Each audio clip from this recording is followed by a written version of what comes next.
ये धर्म रथ है, एक नाम है पुस्तक का धर्म रथ। ये अनंत श्री विभूषित ज्योतिष पीठाधीश्वर एवं द्वारका पीठाधीश्वर जगत गुरु शंकराचार्य स्वामी स्वरूपानंद सरस्वती जी महाराज के द्वारा इनके उपदेश हैं, वचन हैं। ये स्वामी जी यानी ये यहाँ पर वही महापुरुष हैं जो आवरण के ऊपर इनका चित्र दिया हुआ है। धर्मरथ अनंत श्री विभूषित ज्योतिष पीठाधीश्वर एवं द्वारका पीठाधीश्वर जगत गुरु शंकराचार्य स्वामी स्वरूपानंद सरस्वती जी महाराज आदि। प्रकाशक हैं स्वामी सदानंद सरस्वती पीठा शारदा पीठ प्रकाशनम द्वारका जामनगर गुजरात से। और ये कहाँ से मुद्रित है? मुद्रक है अंबिका ऑफसेट्स मीठापुर। प्रस्तावना में लिखा है कि धर्मरथ नामक प्रकृत ग्रंथ पीठाधीश्वर अनंत श्री विभूषित श्री मजद गुरु शंकराचार्य स्वामी स्वरूपानंद सरस्वती जी महाराज के मुखारविंद से निसृत वाक्य सुधा का सार संग्रह, यानी इनके द्वारा मुख से बोले गए ये इस ग्रंथ के वचन हैं। अब देखिएगा, इन्होंने बम्बई में 7 दिन का एक समागम किया था, 7 दिन उपदेश किए। 5वें दिवस इन्होंने क्या ज्ञान दिया अपने संगत को? उपस्थित विद्वत बंधुओं, देवियों और सज्जनों, कल आपके समक्ष महावाक्यों की चर्चा हुई थी। 4 वेद और उनके 4 महावाक्य। ये हमने बतलाया था कि उत्तर दिशा का वेद अथर्ववेद है, वहाँ का महावाक्य अयम आत्मा ब्रह्म। दक्षिण दिशा का वेद है यजुर्वेद, उसका महावाक्य है अहम ब्रह्मास्मि। पूर्व का वेद है ऋग्वेद, यहाँ का महावाक्य है प्रज्ञानम ब्रह्म। पश्चिम दिशा का वेद है सामवेद और यहाँ का महावाक्य है तत्वम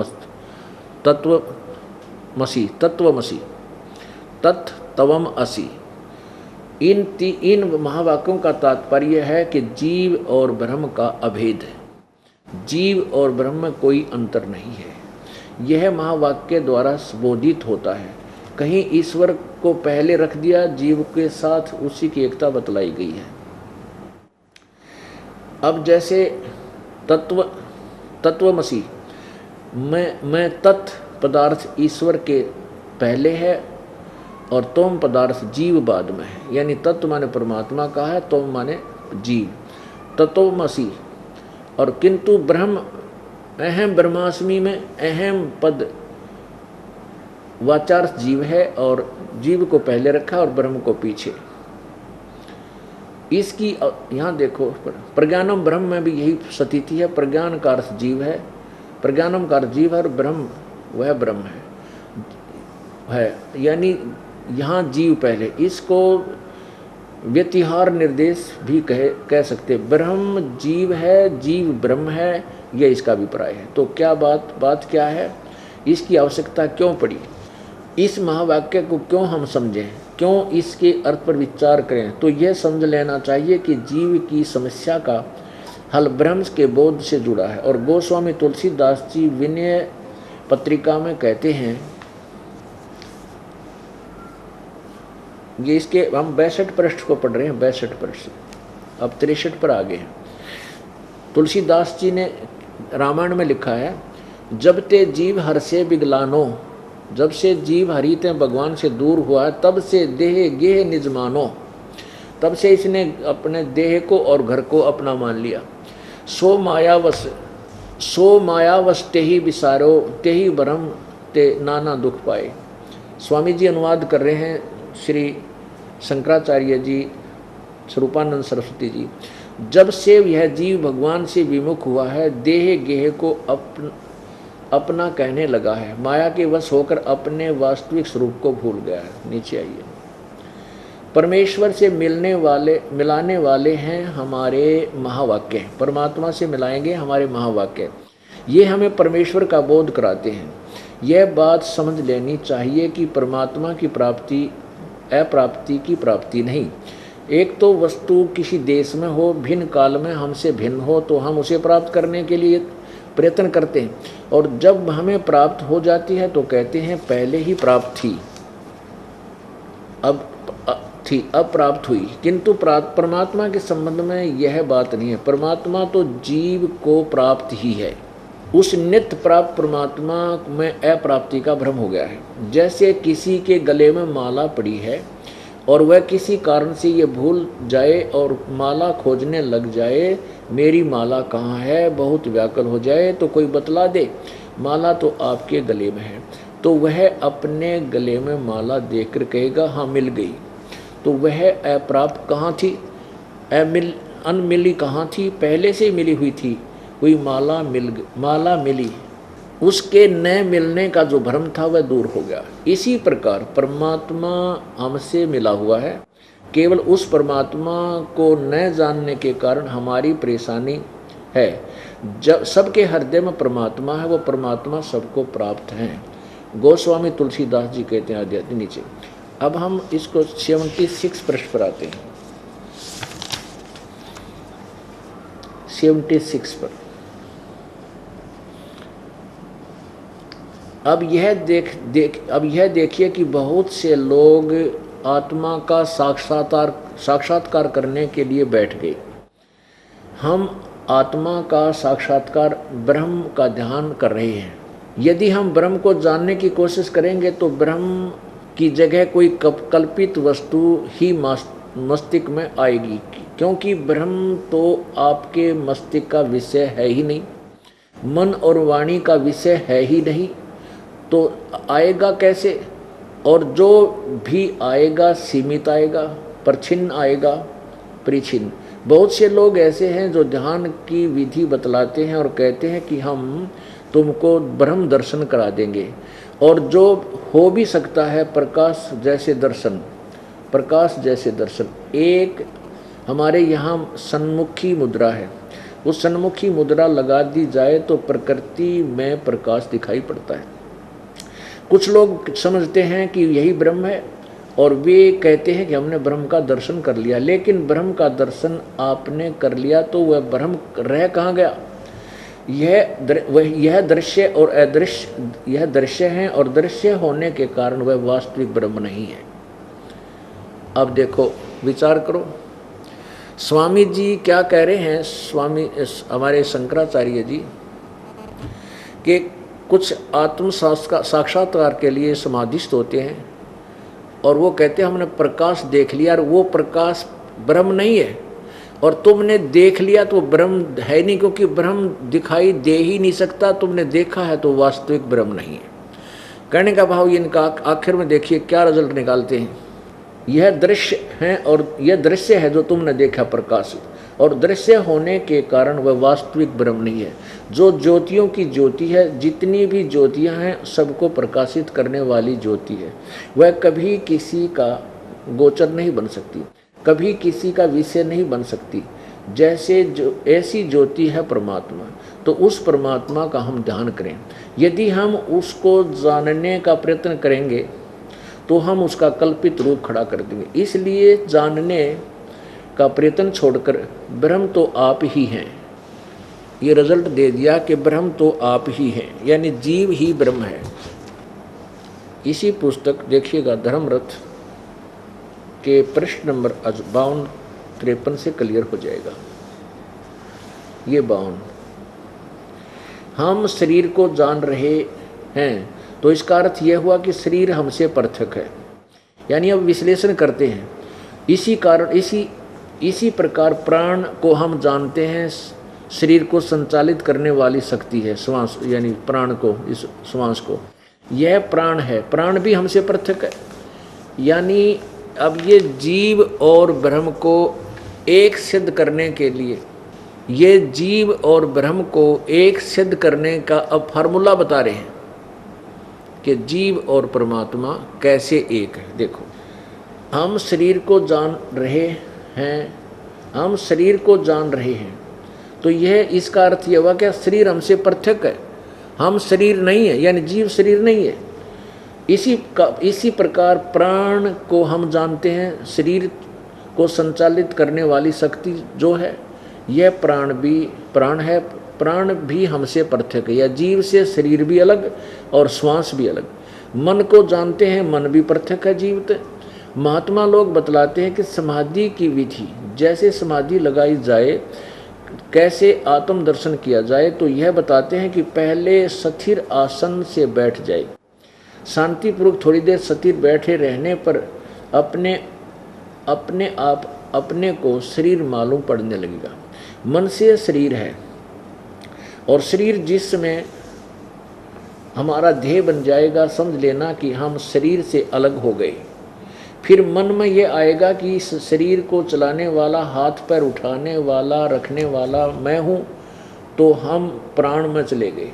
प्राण के यानी श्वास के प्राण के साथ एक हो गए। उस प्राण में दृष्टि केंद्रित कर दिया तो थोड़ी देर बाद तक प्राण में दृष्टि केंद्रित करने पर प्राणी की आत्मा से पृथक प्रतीत होने लगेगा। प्राण भी यानी श्वास भी आत्मा से पृथक प्रतीत होने लगेगा। फिर हमको लगेगा कि इस प्राण को भी प्रेरित करने वाला, संकल्प करने वाला मैं हूँ। तो इसका अर्थ है कि हम मन के साथ जुड़ गए। उस मन को भी देखने लग जाए तो मन भी अपनी दृष्टि केंद्रित मन में अपनी दृष्टि केंद्रित कर दी जाए तो मन भी अपने आत्मा से पृथक होने लगेगा। फिर यह मन में विचार आएगा कि ये एक संकल्पात्मक प्रेरित करने वाला निश्चय करता मैं हूँ। तो इसका अर्थ हुआ कि हम बुद्धि के साथ तद आत्म पान हो गए, आपनम, यानी हम उस बुद्धि के साथ जुड़ गए। अब हम बुद्धि में दृष्टि को केंद्रित कर दें तो बुद्धि भी अपने आप पृथक प्रतीत होने लगेगी। जहाँ शरीर, प्राण, मन, बुद्धि इन सब को अपनी आत्मा से अलग किया, यह जो झूठा मैं था, इसी को जिसको हम अहंकार कहते हैं, जड़ चेतन की ग्रंथि कहते हैं, यह मैं समाप्त हो जाएगा। इसके समाप्त होते ही शून्य का अनुभव होगा। परंतु इस शून्य का अनुभव कौन कर रहा है? शून्य का अनुभव भी तो कोई अनुभव करता है। तो जिसके द्वारा शून्य का अनुभव हो रहा है वह शून्य नहीं है, वह पूर्ण है। अब जो शून्य को देख रहा है वह शून्य नहीं है, वह पूर्ण है। तो उसमें अपना चित्त स्थिर करके फिर उसको विचलित ना होने दे। आत्मा में अपने मन को स्थिर करके कुछ भी चित्त ना करें। इस समाधि में जो अनुभव होगा उस समय वेदांत के संस्कार से युक्त इस अनुभव को समझ लेना, यही ब्रह्म है। अब बताओ कैसे सिद्ध कर दिया? अब इन्होंने इतने बड़े प्रवचन में कैसे सिद्ध कराया है कि आप मान लो कि आप शरीर, पहले आप समझोगे कि मैं शरीर हूँ, फिर जब आप शरीर को खोजोगे, हाथ पैर ये 5 तत्वों से बना हुआ, तो ये जीव नहीं है। फिर आप सोचोगे इसको संचालित कर रहा प्राण, श्वास, तो आप सोचोगे कि ये प्राण ही मैं हूँ, श्वास। फिर ध्यान दोगे कि श्वास भी मैं नहीं हूँ। फिर मन पर बुद्धि जाएगी, फिर के जीव, मन भी जीव नहीं है। और फिर बुद्धि पर जाती है, बुद्धि भी जीव नहीं है। फिर कहते हैं लास्ट में क्या होगा कि गति शून्य हो जाएगा, कुछ भी सोचने को नहीं रहेगा। यो जीव है, यो ये ब्रह्म है। अपने आत्माओं, ब्रह्म का अर्थ है परमात्मा, भगवान। और जीव ही ब्रह्म है, जीव ही करता है और जीव ही सब कुछ है। तो आचार्य जी के अपने देवता अलग हैं, शंकराचार्यों जी के देवता अलग हैं। शंकर भगवान इनके देवता, पार्वती इनकी माता है। तो भगवान शंकर की पूजा किस लिए कर रहे हैं हम? भगवान विष्णु की पूजा किस लिए करें? यदि जीव ही ब्रह्म है और यही सब ब्रह्मांडों का करता है, तो इन देवताओं की पूजा, ब्रह्मा विष्णु महेश की ये पूजा भी करते हैं। इनके एक एक मठ का एक एक देवता है, अभी आपने पढ़ा। और प्रत्येक मठ की एक देवी है जो उन्हीं की से संबंधित है, उनकी कथा उनकी पत्नी है। ये पूजा ब्रह्मा विष्णु महेश और इन्हीं देवियों की करते हैं, और फिर इनका अपना क्या सोच अनुभव है कि जीव ही ब्रह्म है। वो तो दिखाई ही नहीं देता, वो दृष्टि, वो वाणी मन का विषय ही नहीं है, वो निराकार, वो दिखाई नहीं देता, दृष्टि में आता ही नहीं। और लास्ट में कहा कि जीव ही ब्रह्म है। अपने आत्माओं, हम पहले जैसे इस दास का जन्म पवित्र हिंदू धर्म में हुआ, तो यही सिद्धांत, यही थ्योरी हमारे घर की हुई थी। किसी से जिक्र करते हैं, हम भगवान विष्णु की पूजा करते, लक्ष्मी जी की मूर्ति साथ रखते, भगवान श्री कृष्ण की पूजा करते, भगवान शंकर जी की पूजा करते, पार्वती जी की पूजा करते, इनको भगवान बताते, और फिर कहते हैं तूने भगवान देख लिया। कहते हैं भगवान कैसा है? भगवान तो निराकार है, वो दिखाई थोड़ा ही देता है, वो तो बस अनुभव का विषय है, और वो तो निराकार है। अब हमारे सिद्धांत का जो हम सोचा करते थे, ना सिर था ना पैर था। एक तरफ हम भगवानों की पूजा कर रहे थे, और फिर कहते थे परमात्मा तो निराकार है, वो दिखाई थोड़ा ही देता है, प्रकाश ही प्रकाश है, चेतन दिखाई देता, प्रकाश दिखाई देगा, यही ब्रह्म है, यही परमात्मा है। ऐसा हम सोचा करते थे। अब परमेश्वर के उस तत्व ज्ञान से, सूक्ष्म वेद से हमें प्राप्ति क्या ज्ञान हुआ? एक बार फिर दृष्टि डालिए, ये है, यहाँ से देखें, यही वही है, पुस्तक है श्री श्री विभूषित श्री काशी विद्वत परिषद न्याय ग्रंथमालाय प्रथम पुष्पम आदि शंकराचार्य विरचितम। ये आदि शंकराचार्य जी के द्वारा लिखी गई है, जो इन चारों मठों का सबसे पहले महापुरुष है। मठामने महानुशासनम ये पुस्तक है, इसका अनुवाद किया है संपादक तथा भाषांतर करता है डॉक्टर के कामेश्वर नाथ मिश्र, आचार्य, अध्यक्ष संस्कृत विभाग, अध्यक्ष शब्द विद्या संकाय, केंद्रीय उच्च तिब्बत शिक्षा संस्थान सारनाथ वाराणसी, और मुद्रक हैं Shri Mata communist private limited Varanasi इतना, बाघहाड़ा केदार घाट वाराणसी के। इसके 13 नंबर पृष्ठ पर कितना और एक न्यारा भेद दिया है 12 नंबर पृष्ठ पर, ये देखिएगा क्या बताया है कि मठों की संख्या, इस प्रकार मठ ग्रंथ में मठों की कुल संख्या 7 बतलाई है, जो आदि शंकराचार्य ने लिखी है। इसमें प्रथम 4 भारत के 4 दिग्गंतों में स्थापित किए गए थे, और उनका कार्य क्षेत्र भी बतलाया गया है। वस्तुतः लौकिक विहार के लिए यही 4 मठ हैं: द्वारका प्रसाद, द्वारका शारदा मठ, गोवर्धन मठ, ज्योतिष मठ एवं श्रृंगेरी संवत मठ।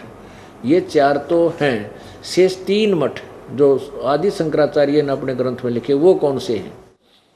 इस श्लोक नंबर 39 में लिखे परिभाषित है। उनकी विग्रह कल्पना केवल विज्ञानात्मक है, भावनात्मक है। अर्थात यदि किसी मुमुक्षु को किसी सद्गुरु आचार्य की शरण नहीं मिल पाई, तो वह निर्देशानुसार अपनी गुरु तथा पीठ की भावना करके मोक्ष मार्गी हो सकता है। इन तीनों मठों को की अलौकिक व्यवहारिक सत्ता नहीं है।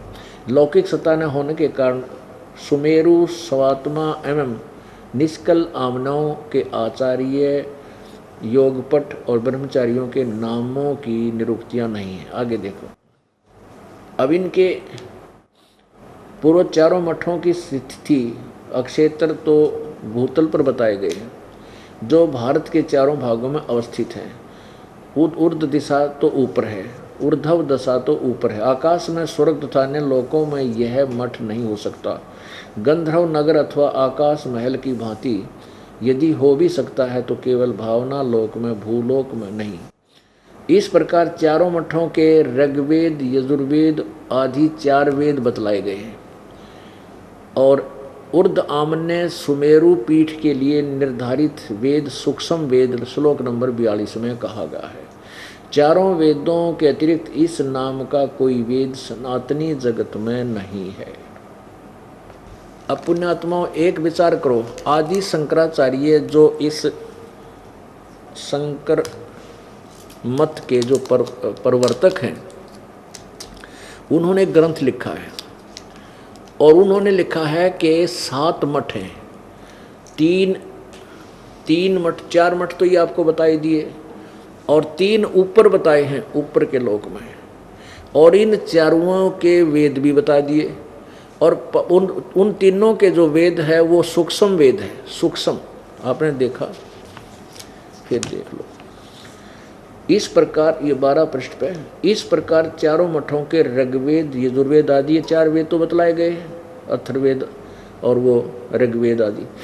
ऊर्ध्व आमनाय ऊपर के मठ सुमेरु पीठ के लिए निर्धारित वेद सूक्ष्म वेद बताया है। सूक्ष्म वो श्लोक नंबर 42 में कहा इस ग्रंथ में। इसी ग्रंथ के मठ कामनाय, यहाँ देखना, ये मठ कामनाय महानुशासनम, ये एक ग्रंथ है जो आदि शंकराचार्य द्वारा लिखा है। और उसमें ये विवरण दिया है कि उसके विषय और अधिक ज्ञान जो है सूक्ष्म वेद में है। उस सूक्ष्म वेद का विवरण श्लोक नंबर 42 में है। चारों वेदों के अतिरिक्त इस नाम का वेद, इस सूक्ष्म वेद सनातनी जगत में नहीं है। अब वो सूक्ष्म वेद कौन सा है ये दास बताएगा। इससे क्या सिद्ध हुआ कि हमारे जो पवित्र हिंदू धर्म के आदरणीय माननीय शंकराचार्य जो वर्तमान के जी हैं, वर्तमान के हैं, ये सूक्ष्म वेद से अपरिचित हैं। अब सूक्ष्म वेद ये दास बताएगा। अब सूक्ष्म वेद गीता जी अध्याय नंबर 4 के श्लोक नंबर 32 में कहा है कि जो अभी श्लोक नंबर 25 से 31-30 तक जो साधनाएं साधक करते हैं उनके विषय में जो जानकारी दी गई है, इस प्रकार के और भी बहुत ज़्यादा विस्तार में इस प्रकार के यज्ञ अर्थात अनुष्ठान विधि साधना के तरीके, साधना यज्ञ माने साधना, उस सच्चिदानंद घन परमेश्वर की वाणी में कहे गए हैं। और वो कर्मों से काम करते करते, कर्मों के कार्य करते करते उनका अनुष्ठान, यानी जैसे गीता जी अध्याय नंबर 3 के श्लोक नंबर 3 से लेकर और 8 तक स्पष्ट किया है कि जो एक स्थान पर बैठकर हठ योग करके जो साधना करते हैं वो दंभ करते हैं, ढोंग करते हैं, वो कोशिश करते हैं इंद्रियों को रोकने की, मन कर्म इंद्रियों को रोक लेते हैं, लेकिन मन ये ज्ञान इंद्रियां फिर भी अपना कार्य में लगी रहती हैं, वो रोक नहीं पाते। इसलिए कर्म योग ही उत्तम है, श्रेष्ठ है। और यदि कर्म योग है कि काम करते करते भक्ति करे, गीता जी अध्याय नंबर 8 के श्लोक नंबर 7 में कहा कि अर्जुन तो युद्ध भी कर और मेरा स्मरण भी कर। इससे सिद्ध है कि काम करते करते साधना होती है। तो इस प्रकार बताया है कि यदि तू एक जगह बैठकर हठ योग करके बैठ गया, तेरा निर्वाह क्यों करोगा। तो कहने का भाव ये है कि वो चौथे अध्याय के 32वें श्लोक में पवित्र गीता जी में कहा है वो सबसम वेद है। उस सच्चिदानंद घन की वाणी में विस्तार से कहा गया। उस तत्व ज्ञान कहो, उसे सबसम वेद कहो। उस तत्व ज्ञान को चौथे अध्याय के 34वें श्लोक में कहा कि किसी तत्वदर्शी संतों के पास जाकर सुन, वो तुझे वास्तविक ज्ञान बताएंगे। इसे सिद्ध है कि पवित्र गीता जी में वो पूर्ण ज्ञान नहीं है, इनकम्प्लीट नॉलेज है, ब्रह्म तक का ज्ञान है। यजुर्वेद, पवित्र यजुर्वेद अध्याय नंबर 40 के श्लोक नंबर 15 में कहा है कि ओम कर्तु समर, किलवे समर और कर्तुम समर। ओम नाम का जाप काम करते करते स्मरण कर, विशेष कसक के साथ स्मरण कर और अपना मनुष्य जीवन का मुख्य कर्तव्य जानकर स्मरण कर। यानी काम करते करते, यही सबसम वेद में भी कहा कि नाम उठत नाम बैठत नाम सोवत जागवे, नाम खाते नाम पीते नाम से तिलाग में। अब पवित्र गीता जी अध्याय नंबर 7 को हम पढ़ेंगे। यह है श्रीमद् भगवत गीता। जय दयाल गोविंद का इसके अनुवादक हैं।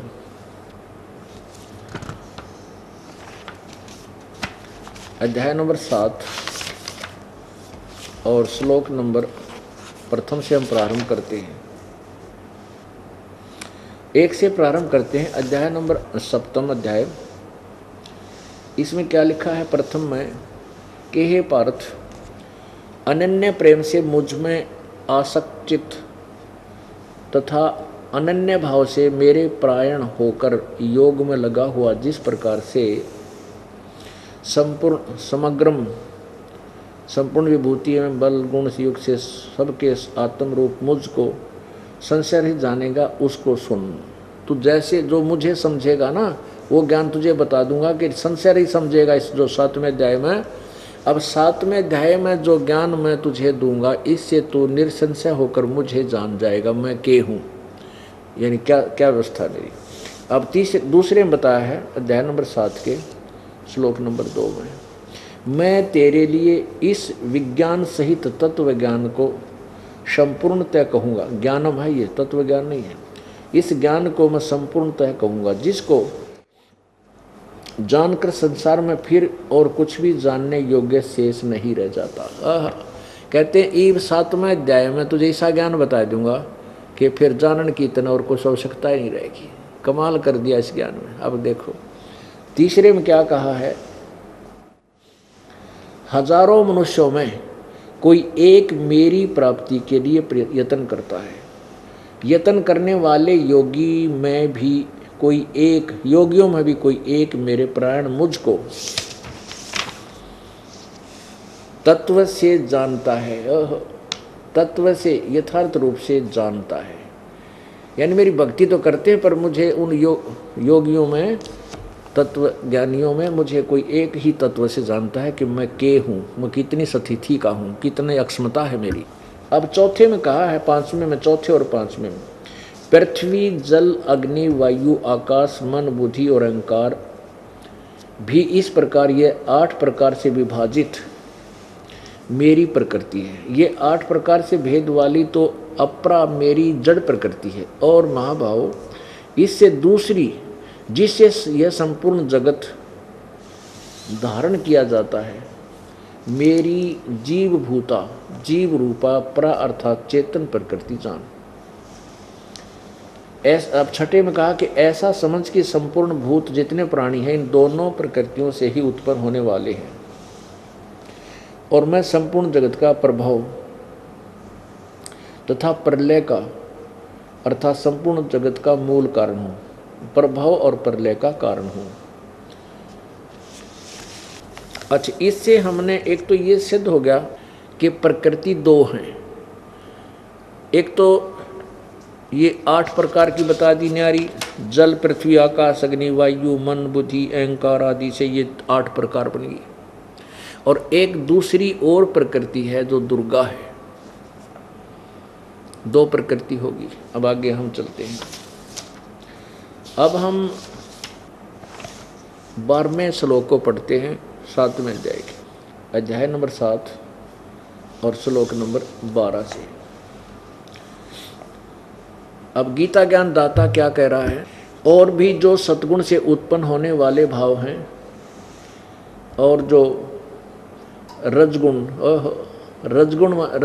से तमोगुण से होने वाले भाव, सतगुण से और रजोगुण और तमोगुण से होने वाले भाव हैं, उन सबको तुम मुझसे ही होने वाले ऐसा जान, परंतु वास्तव में उनमें मैं और वे मुझ में नहीं हैं।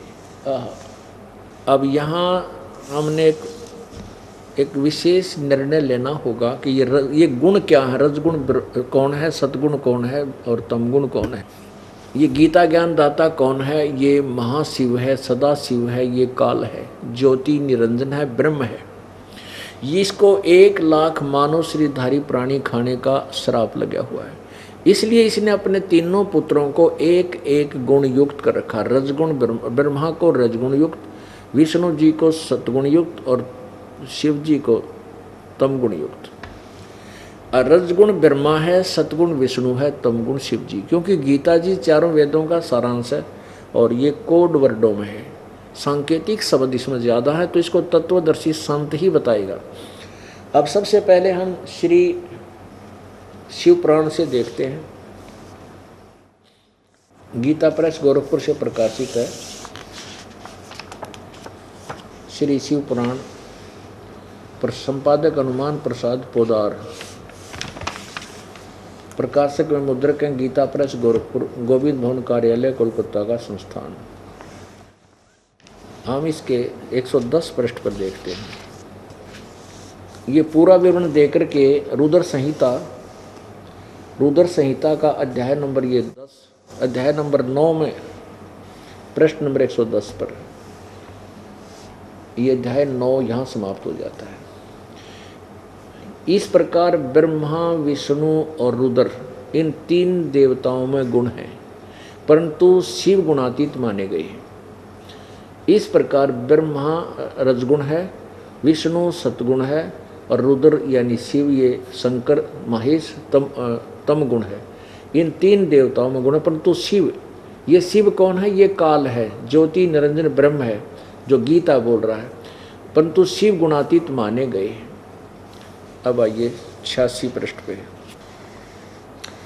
ये प्रश्न नंबर 86 है और संक्षिप्त शिव पुराण है और ये रुद्र संहिता। इसमें कहा है, हमने सुना है कि भगवान शिव शीघ्र प्रसन्न हो जाते हैं, वे महान दयालु हैं, इसलिए अपने भक्तों का कष्ट नहीं देख सकते। ब्रह्मा, विष्णु और महेश ये तीन देवता शिव ही के अंग से उत्पन्न हुए हैं।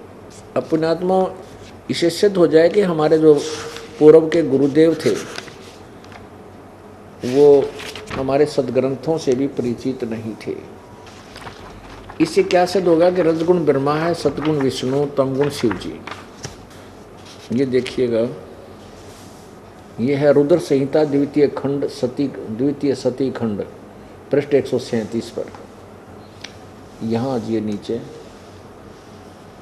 ब्रह्मा जी ने कहा, मुने देवी सती और भगवान शिव का शुभ यश परम पावन दिव्य और गोपनीय से भी अत्यंत गोपनीय है। तुम यह सब मुझसे सुनो। पूर्व काल में भगवान शिव निर्गुण, निर्विकल्प, निराकार, शक्ति रहित, चिन्मय तथा सत्य और असत से विलक्षण स्वरूप प्रतिष्ठित थे। फिर वे भी प्रभु सगुण और शक्तिमान होकर विशिष्ट रूप धारण करके सतित हुए। उनके साथ भगवती उमा विराजमान थी। अब देखो, ये शिव को निराकार माने हैं और वही कहते थे साकार हो गया और भगवती उसके साथ होगी। विप्रवर वे भगवान शिव दिव्य आकृति से सुशोभित हो रहे थे।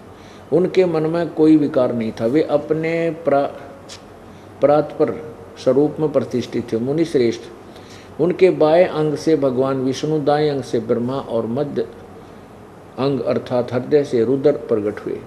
मैं ब्रह्मा सृष्टि करता हुआ भगवान विष्णु पालन करने लगा और स्वयं रुद्र ने संहार कार्य संभाला। इससे सिद्ध हो गया कि तीन परमात्मा, ये ब्रह्मा विष्णु महेश अलग हैं इस शिव से। अब हमने जो सिद्ध करना है कि रजगुण ब्रह्मा है, सतगुण विष्णु है और ये शिव, ये इन तीनों से अलग है। जो शिव है वो काल है। अब देवी भागवत इसे स्पष्ट करेगी कि ब्रह्मा विष्णु महेश ये दुर्गा के पुत्र हैं। ये देखिएगा, श्रीमद् देवी भागवत, संपादक हैं हनुमान प्रसाद पोदार, चिमनलाल गोस्वामी, प्रकाशक में मुद्रक गीता प्रेस गोरखपुर, गोविंद भवन कार्यालय कोलकाता का संस्थान। इसके हम केवल 123 पृष्ठ आपको दिखाएंगे। 123 पृष्ठ पे काफ़ी हमारा जो है ना, इसे प्रमाण सिद्ध हो जाता है। पृष्ठ 123 पे। ये है तीसरा स्कंध। ब्रह्मा भगवान विष्णु जी दुर्गा की स्तुति महिमा कर रहे हैं। तुम शुद्ध स्वरूपा हो, यह सारा संसार तुम इसे उद्भासित हो रहा है। मैं विष्णु, मैं ब्रह्मा और शंकर, हम सभी तुम्हारी कृपा से विद्यमान हैं। हमारा आविर्भाव अर्थात जन्म और तिरोभाव अर्थात मृत्यु होता है, हुआ करता है। केवल तुम ही नित्य हो, जगत जननी हो, प्रकृति और सनातनी देवी हो। प्रकृति दुर्गा को कह रहे हैं, ये भी ध्यान रखना, ये गीता जी के अंदर आपको काम आएगा। प्रकृति शब्द या दुर्गा है। भगवान शंकर बोले, देवी यदि महाभाग विष्णु तुम ही से उत्पन्न हुए हैं तो उनके बाद उत्पन्न होने वाले ब्रह्मा भी तुम्हारे ही बालक हुए। फिर मैं तमोगुणी लीला करने वाला शंकर क्या तुम्हारी संतान नहीं हुआ? अर्थात मुझे भी उत्पन्न करने वाली तुम ही हो। शिवे, संपूर्ण संसार की सृष्टि करने में तुम बड़ी चतुर हो। इस संसार की सृष्टि, स्थिति और संहार में तुम्हारे गुण सदा समर्थ हैं। उन्हीं तीनों गुणों से उत्पन्न हम ब्रह्मा, विष्णु एवं शंकर नियमानुसार कार्य में तत्पर रहते हैं। अब क्या सिद्ध हुआ कि रजगुण ब्रह्मा है, सतगुण विष्णु, तमगुण शिव जी। और ये चौथा जो ब्रह्म है, जिसको सदाशिव भी कहते हैं, जिसको महाविष्णु भी कहते हैं, जिसको महाब्रह्मा भी कहते हैं, ये काल है, ये ब्रह्म है, ये इनसे भिन्न है।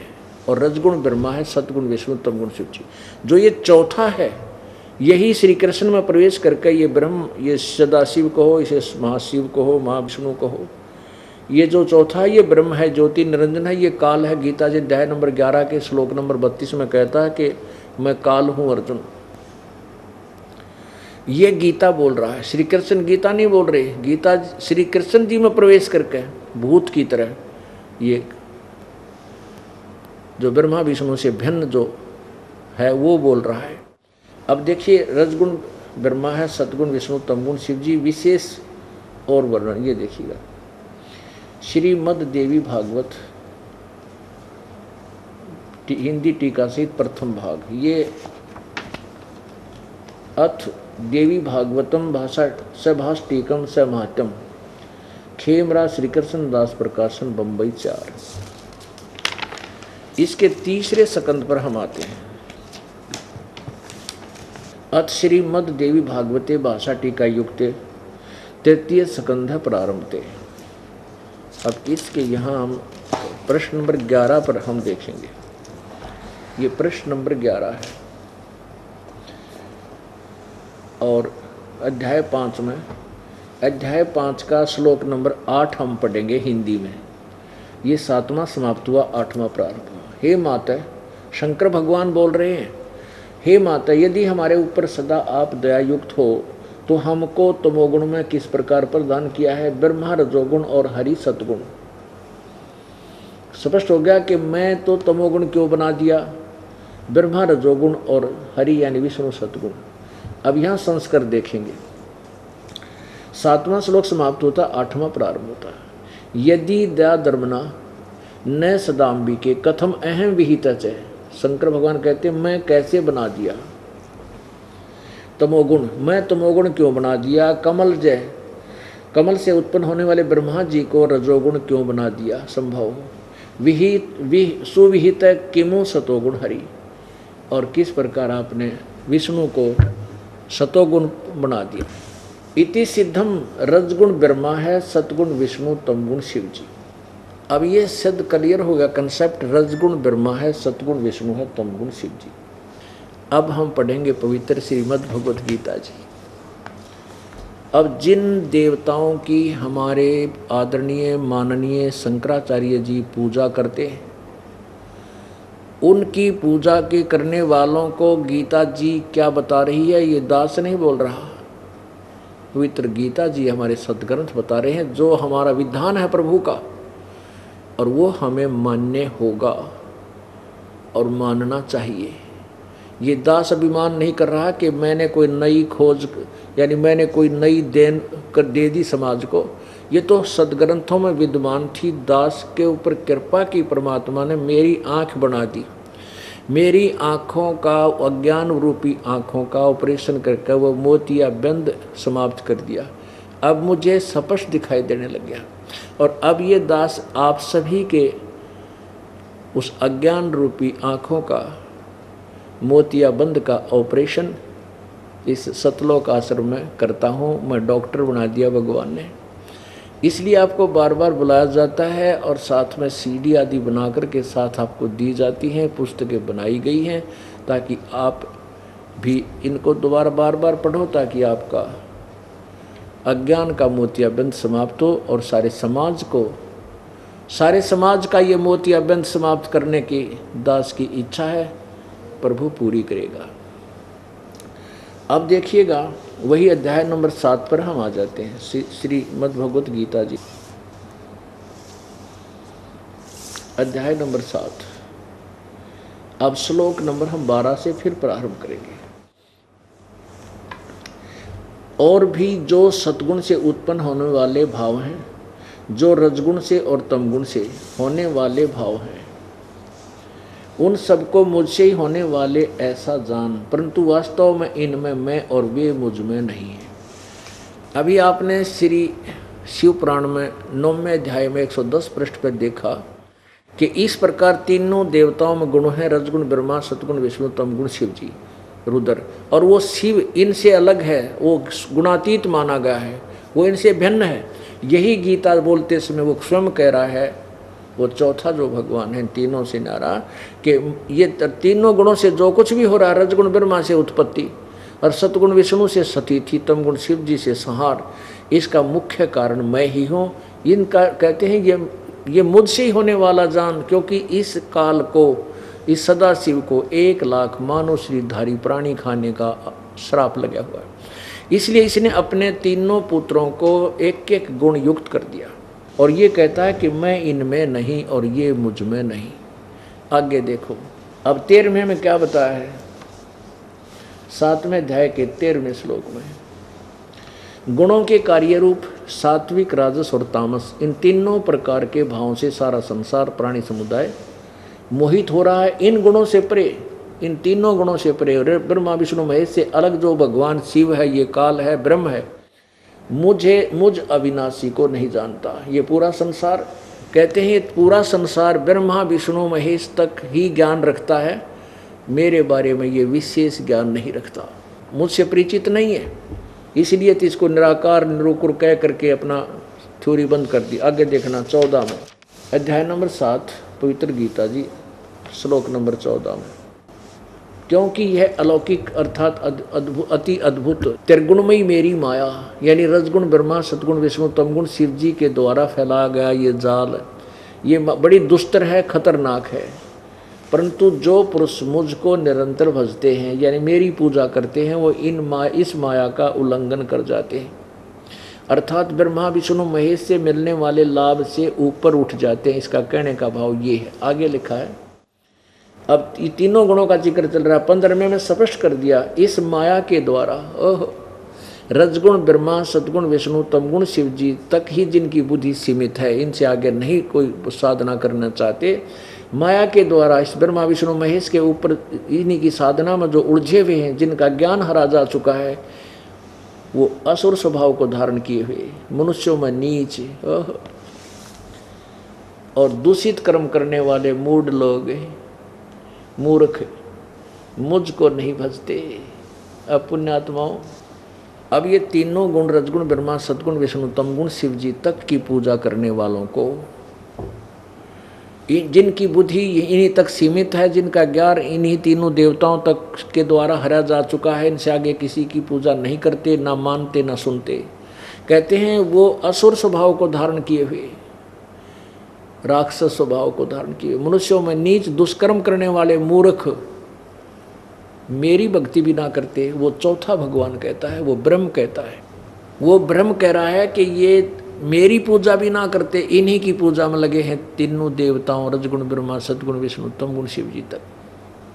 अपनात्माओं, थोड़ा सा यहाँ विवरण देना पड़ेगा कि ऐसे कैसे लिखा है कि इन रजगुण ब्रह्मा, सतगुण विष्णु, तमगुण शिव जी के पुजारी, और इनको ऐसी 4 उपमा दी गई है, किन कारणों से, इसका एक उदाहरण है, एग्जाम्पल है। जैसे रजगुण ब्रह्मा की उपासना की थी हिरण्यकशिपु ने। हिरण्यकशिपु ने रजगुण ब्रह्मा की उपासना की, सतगुण विष्णु से शत्रुता मान के कि उस भगवान विष्णु ने हिरण्यकशिपु के भाई हिरण्याक्ष को मारा था बरहा रूप धर के। उसके बाद से हिरण्यकशिपु ने विष्णु से दुष्टुरता कर ली और ब्रह्मा रजगुण की उपासना की और उससे वर मांग लिया, सुबह मरूँ ना शाम मरूँ, दिन मरूँ ना रात मरूँ, पशु पक्षी से ना मरूँ, 12 महीनों में ना मरूँ, तथास्तु कह दिया ब्रह्मा जी ने, रजगुण ब्रह्मा ने। उसके बाद उसने अपने आप को प्रभु मान लिया और कह दिया कि कोई भी राम नाम नहीं कहेगा, हिरण्यकशिपु का नाम जाप करो, मैं ही अब मालिक हो गया, मैं कभी नहीं मरूंगा। अब उसने कैसे कर्म किए राक्षस कहलाया, अपने पुत्र भक्त प्रहलाद का शत्रु बन गया और कुत्ते वाली मौत मरा। अब तमगुण भगवान शिव की पूजा किसने की थी? एक भस्मागिरी नाम के संत ने, एक भस्मागिरी नाम के साधक ने 12 वर्ष तक कैलाश पर्वत पर भगवान शिव के महल के सामने, द्वार के सामने ऊपर को पैर सिरासन पर खड़ा होकर के 12 वर्ष घोर तप किया। पार्वती जी की प्रार्थना पर भगवान शिव ने उस भस्मागिरी से कहा कि मांग भस्मागिरी, क्या मांगता है, मैं तेरे से प्रसन्न हूँ। भस्मागिरी क्या मांगा? भस्मागिरी ने कहा प्रभु वचनबद्ध हो तब मैं मांगू। भगवान विष्णु ने कहा मैं वचनबद्ध हो गया, बोल क्या मांगता है। कि भस्मागिरी खड़े हो गए जब कहने लगा कि आपके हाथ में जो भस्म कड़ा है, ये भस्म कंडा मुझे दे दो। अब भगवान शंकर जी ने सोचा कि साधु संत है, जंगल में रहता, अपनी सुरक्षा के लिए मांगा होगा, निकाल के भस्म कड़ा दे दिया। अब उस दुष्ट आत्मा के मन में क्या था? भस्मागिरी में उसके मन में ये थी कि मैं तपस्या करके भस्म कंडा भगवान शंकर से लूँगा और भगवान शंकर जी को भस्म करूँगा, मार दूंगा और पार्वती जी को अपनी पत्नी बनाऊंगा। उसी उद्देश्य से भस्मागिरी ने कहा कि होले शंकर होशियार, अब तुझे मारूंगा और पार्वती को अपनी पत्नी बनाऊंगा। यही उद्देश्य था मेरा तेरी तपस्या करने का, तेरी पूजा करने का, तेरी भक्ति करने का। और यूं कहकर विकराल रूप धारण करके जैसे भगवान शिव की तरफ वो भस्म कड़ा किया तो भगवान शिव जी वहाँ से भाग लिए, अपनी जान बचाई। आगे आपको विदित है कि भगवान ने आकर के तो पार्वती रूप बनाया विष्णु जी ने ऐसा, और फिर आकर के उसको गंधर्व नाथ नचा करके भस्मागिरी को भस्म किया। तब भगवान शंकर जी के पास जाकर के, जब भगवान शंकर दौड़े जा रहे थे तब उनको जाके भगवान विष्णु ने रोका कि महात्मा जी रुको, भगत भगवान रुको। भगवान ने कहा कि भाग ले, तू मेरे पीछे पीछे आ जा, उस दुष्ट ने मेरे से भस्म कंडा ले लिया है। कहने का भाव ये है, यहीं समाप्त करते इस चैप्टर को। अब देखो, पहले तो भगवान शंकर अविनाशी नहीं, इनको मृत्यु का कोप है, मृत्यु का भय है और डर के मारे ये भाग लिए। और दूसरा प्रसंग हम अपना जो कंसेप्ट क्लियर करना चाहते थे कि तमगुण शिव जी के पुजारी अपनी इष्ट देव की पत्नी पे और उस पर बदनीत इष्ट अपनी माँ के ऊपर दुष्टता उसके अंदर मन में थी। इस दुष्ट कर्म और क्या होगा? ये दूषित कर्म करने वाले मूर्ख राक्षस स्वभाव को धारण किए हुए मनुष्यों में नीचे और ये कहते मेरी भक्ति भी ना करते। अब रावण ने तपस्या की थी, तमगुण शिव की साधना की थी, भक्ति की थी। सर्वविदित है वो क्या उपमा को प्राप्त हुआ, राक्षस कहलाया। और कैसा कर्म कर दिया कि अपनी माँ को, त्रिलोक जननी को, सीता जी को उठा लिया, उसको पत्नी बनाने की चेष्टा करने लगा। अरे तेरा गजब हुई हो। पुण्यात्माओं, ये दास एक बार तो बुरा लगेगा आपको श्रोताओं को जो पहली बार आया होगा कि यो बेरानी पता नहीं कितन नई नई खोज करके लिया इसी बूंदी किसी कसूती कड़वी का है। पुण्यात्माओं ये कुनीन है, कुनीन कड़वी कुनीन की एक मेडिसिन होती है जो मलेरिया को दूर करती है। अब वो कुनीन खाने में कड़वी है लेकिन जीवन दाता है। ये तत्व ज्ञान रूपी सत्य, ये कड़वा सत्य एक बार आप घूंट गए हिम्मत सी करके तो फिर देखना आपको कितना आनंद आओगा। आपका जन्म मृत्यु का रोग कटेगा इस कड़वी सत्य को स्वीकार करने से। अब तीसरा एक उदाहरण दास आपको देगा जिसमें सारा कंसेप्ट क्लियर हो जाएगा। क्या होगा, एक समय बहुत 300-350 वर्ष पहले की बात है, हरिद्वार के अंदर हर की पैड़ी पे कुंभ के मेले का संयोग हुआ और हर की पैड़ी पे उसकी पर भी बताई गई कि वहाँ स्नान जो करेगा उसकी मुक्ति हो जाएगी। तो वहाँ क्या करते हैं ये तीनों गुणों के उपासक, जितने गिरी पुरी आदि हैं, ये नागा ये भगवान शिव के पूजा तमोगुण शिव के उपासक, और वैष्णव जो होते हैं विष्णु जी के उपासक। ये सभी अपने वहाँ हरिद्वार में पहुँच गए। स्नान करने से पहले 2-3 दिन पहले ये इकट्ठे होने लग जाते हैं, अपने अपने ग्रुप में ये एकत्रित हो जाते हैं और फिर वहाँ से सभी इकट्ठे होकर के पूरी मंडली चलती है। कई हजारों की संख्या में अलग अलग समुदाय उस स्थान पर स्नान करने के लिए, जो हर की पैड़ी पर जहाँ पर भी लगी होती है किसी भी सरोवर में स्थान पर, वहाँ ये स्नान करने के लिए प्रस्थान कर देते हैं। उस समय क्या हुआ कि पहले नागा जो बिल्कुल नग्न रहते हैं वो पहुंच गए हर की पैड़ी पर स्नान करने के लिए। सबसे पहले जाकर उन्होंने उसको ऑक्यूपाई कर लिया, घेर लिया, खड़े हो गए स्नान करने के लिए। पीछे से वैष्णु साधु जो विष्णु जी के उपासक वो पहुंच गए। उन्होंने कहा नागाओं को, जो तमगुण शिव के उपासक है, कहा कि नागाओं तुम अभी स्नान नहीं करोगे, हम विष्णु जी के उपासक हैं, सतोगुण भगवान के उपासक हैं, हम सर्वश्रेष्ठ हैं और हम पहले स्नान करेंगे, तुम बाद में करना, तुम हमारे से छोटे हो। अब नागा कहने लगे नहीं, हम पहले स्नान करेंगे, हम सर्वश्रेष्ठ हैं, हम निवस्त्र हैं, हम किसी चीज़ की इच्छा नहीं रखते, हम त्यागी और बैरागी हैं। वैष्णु साधु कहने लगे तुम काहे के श्रेष्ठ हो, तुम नंगे फिरते हो पशु की तरह, तुम टट्टी के हाथ भी ना धोते, शरण फिरो, बाहर मरो, बाहर आओ, पहले हम स्नान करेंगे।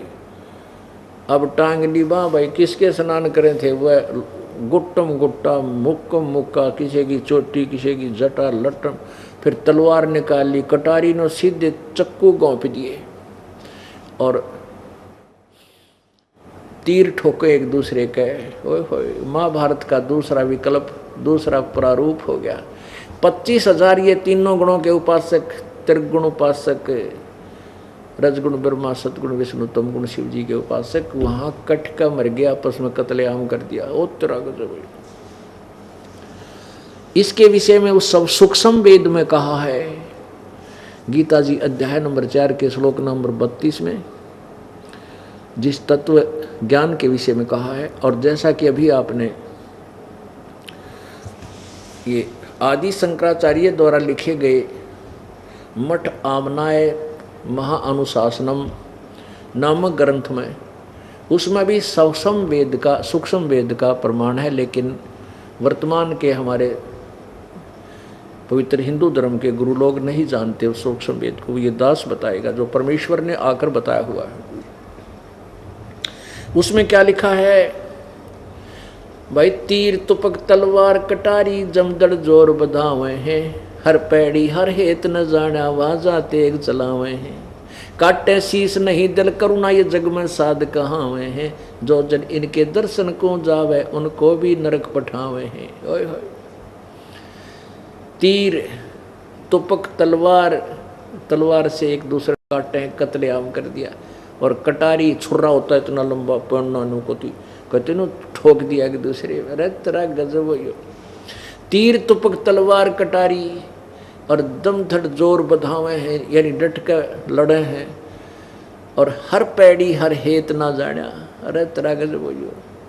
हर की पैड़ी कहो भगवान में प्यार भी को नहीं। हर पैड़ी हर हेत ना जाना, वहां जा तेग चलावे हैं, तेग माने तलवार, और काटे शीस नहीं दिल करुणा। करुणा माने दया। काटे शीस नहीं दिल करुणा, वो जग में साध को आवे हैं, और जो जन उनके दर्शन को जावे उनको भी नरक पठावे। ऐसे के जो शरण में जाते हैं, जो इनको गुरु बनाते हैं, ऐसे संतों के जो इनको जो महात्मा मान के इनकी शरण में जाके इनके द्वारा दी गई साधना करें, कहते हैं उनको भी नरक ले जाते हैं ये ऐसे व्यक्ति। पुण्यात्माओं, दास नहीं कह रहा, अपने सदग्रंथ इसका प्रमाण करे बता रहे हैं। अभी गीता जी के हमने 15वें श्लोक तक पढ़ा है, 7वें अध्याय के। अब 16, 17, 18 और 19 ओए होए आगे और कमाल कर रखा है, लेकिन अब समय का अभाव है, आने वाले समय में आपको फिर समझाएंगे। बोलो सतगुरुदेव।